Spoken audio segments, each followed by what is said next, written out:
Hello, I'm Michael Walton, Chair of Trustees of TLSE, and on behalf of the Board, I'd like to tell you about our chosen charities for this year's High Holy Day Appeal. But before I do that, I'd like to tell you a little bit about last year's appeal and how the money was used. We raised approximately £8,000, with the donations spread fairly evenly among our three chosen charities. The Colne Valley Special Sailors had been unable to open for some time, sadly, and don't envisage being able to do so this year. But I'm sure our donation has helped them to maintain their boats and equipment, so they'll be ready when they can restart. More positively, our donation to Jewish Deaf and their Here to Learn campaign raised enough money to have acoustic panels fitted in a total of 24 classrooms and halls at Sinai, Yavna and Hartsmere schools. My Israel used our donation to help them in their work, helping the courses they support respond to the challenges posed by COVID-19. For example, raising money for laptops for Ethiopian students in Netanya living below the poverty line to help them stay in education and give them a chance to break the negative cycle they have always lived in. As for this year's appeal, you would have read in the appeal letter that we're supporting the Jewish Council for Racial Equality, JCOR, the Inclusion Project and Save a Child's Heart, which are respectively our chosen Jewish and secular UK and Israeli charities. You can go to our YouTube channel to see two very special messages from two very special people who benefit from the services of the Inclusion Project, and a wonderful video from Save a Child's Heart. There really is nothing I can add to these videos, all of which I'm sure you will find very moving and uplifting. I urge you to watch them, even if you are unable to donate to our appeal. There is also a short personal message from Dr. Edie Friedman, the founder and executive of JCOR, but I feel I would be doing an injustice to this organisation if I didn't try and give you a little more insight into their work. And so here is Aminar's story, which I've copied from their website and which I encourage you to visit to find out more about the good work they do.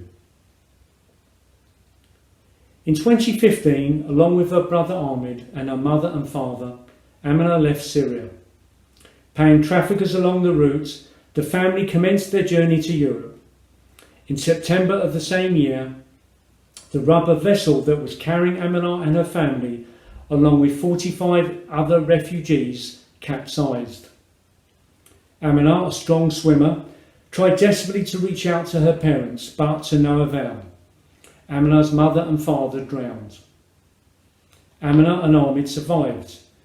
Aminar is now like a mother to Ahmed. She has helped him mourn the loss of his parents, but no one has helped her. She blames herself for their death. It was she who encouraged them to make the crossing. She suffers constant flashbacks to the boat capsizing. She speaks little English. She is bewildered and depressed. Yet Aminar has a strong sense of responsibility for her brother and is determined to make her parents proud. She wants to begin the process of talking about her grief in the hope that she will be able to move on with her life. She dreams of becoming a scientist. Minds Together is just one of several JCOR initiatives which is in place to help people like Aminar.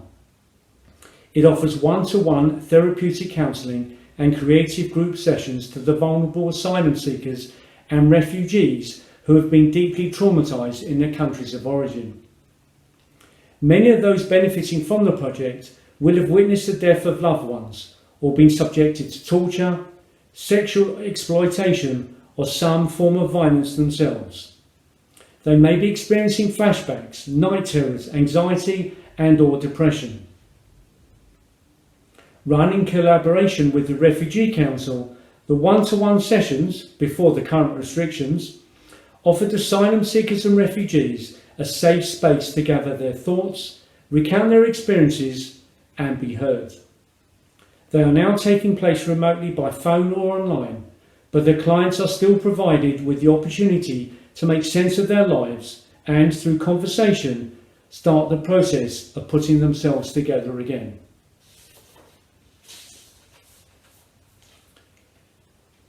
All that's really left for me to tell you now is how TLSE uses the gift aid we will claim on your donation, and very importantly, remind you how to actually make that donation. The gift aid is paid into our SEDIC funds. Every quarter, the trustees allocate this money on your behalf to charities making urgent appeals in response to emergencies and disasters in the UK and around the globe. Almost all members have already signed the gift aid declaration, so we've not asked you for it again. If you are donating via our Virgin Money giving page, they will claim the gift aid on our behalf and pass it through to us. If you're not sure about anything to do with gift aid, please mention it with your donation and we will be in touch with you. And here comes the important bit. How do you actually make the donation? You can donate via our Virgin Money giving page by credit or debit card. Once you're on the site, just search for TLSE and our page will come up. We can also receive donations by cheque, and a form was included on the back of the appeal letter. Either method you choose, please indicate how you would like your donation to be divided between our 3 chosen charities. If you do not state a preference, your donation will be shared equally between the 3.